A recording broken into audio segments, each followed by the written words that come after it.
Bonjour à toutes et à tous. Aujourd'hui, un thème qui va certainement vous intéresser, enfin j'imagine. On parle de la pandémie, mais j'aimerais parler entre amis et famille. Et quelle famille, où rien ne compte que l'argent et le pouvoir. Je vois que vous avez deviné que je veux vous parler de la classe dirigeante, qui, d'après ce qui va suivre, ne mérite pas vraiment ce qualificatif. Nous devons reconnaître que nous traversons une crise presque sans précédent. Je dis presque car nous avons connu des pandémies mondiales depuis la peste de Justinien, combien vieille, jusqu'au sida d'aujourd'hui, en passant par la peste noire, la fièvre jaune, le choléra, les différentes grippes, celles que l'on a appelées espagnoles, asiatiques, ou même de Hong Kong. Ceci étant, gouverner, dit-on, c'est prévoir et décider. Et voilà ce que depuis 2 ans, le gouvernement de France n'a pas su faire.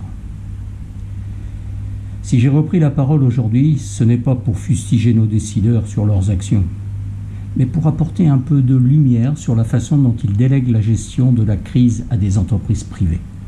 Je pense qu'après cela, vous ne verrez plus l'évolution des décisions gouvernementales de la même manière. Aujourd'hui, les décisions, avant d'être prises, sont analysées, répertoriées et présentées au gouvernement. Ce qui paraît tout à fait logique. Mais tout cela s'est fait par des cabinets d'expertise, tels que McKinsey. Vous savez, le fameux cabinet que l'on a appelé la firme, qui date des années 1930, je crois, ou quelque chose comme ça.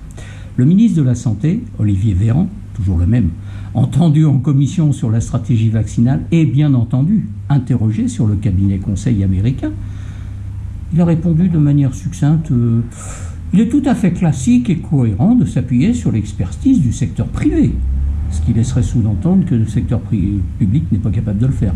Mais bon, c'est pas ce qu'il a dit. Est-ce pour cette raison que la campagne de vaccination continue de s'intensifier? Nous sommes en droit de nous le demander. En 2009, Madame Roselyne Bachelot, face à la pandémie du H1N1, était seule aux commandes, avec, bien sûr, le dérapage que nous avons connu. Seulement, la population n'a pas suivi. Pourtant, il y avait assez de vaccins pour tous à l'époque. Et à ce moment-là, à cette époque-là, aucun cabinet conseil n'était employé par le gouvernement. Pouvons-nous penser que le gouvernement actuel est moins compétent, ou notre président trop jeune pour décider seul, et les ministres trop frileux pour décider des stratégies à suivre? Si c'est le cas, ne pouvant décider de la manière autonome, sont-ils capables de gouverner? Nous sommes peut-être en droit de nous poser la question. Attendons les prochaines élections. Au mois d'août dernier, le Conseil constitutionnel a rendu un avis positif sur le projet de loi visant à contrer l'épidémie du Covid-19 et comprenant notamment l'extension controversée du pass sanitaire, vaccination totale, tests et autres réjouissances. Comment pourrait-il en être autrement? Fabius Laurent, cela vous dit quelque chose? Vous savez, le trop fameux responsable mais non coupable est président de cette instance.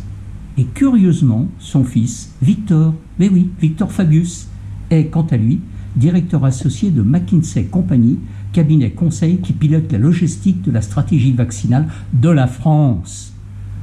En remontant dans la hiérarchie, nous trouvons d'autres curiosités qui cette fois touchent, alors, on va dire à la plus haute instance de notre pays, le chef de l'État en personne.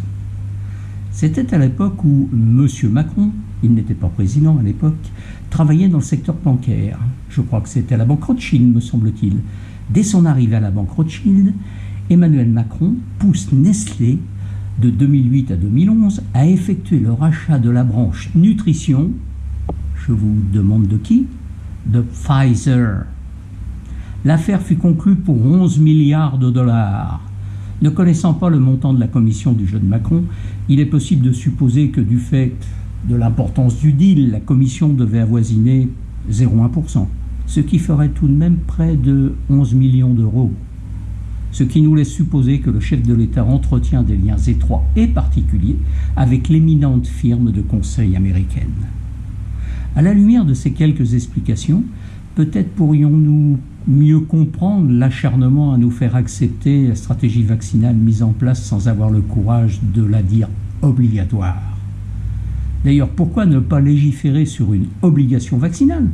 Peut-on penser que le gouvernement craint des effets secondaires indésirables, voire irrémédiables à long terme, et ne veut pas en être tenu responsable puisqu'il n'a jamais fait état d'une obligation.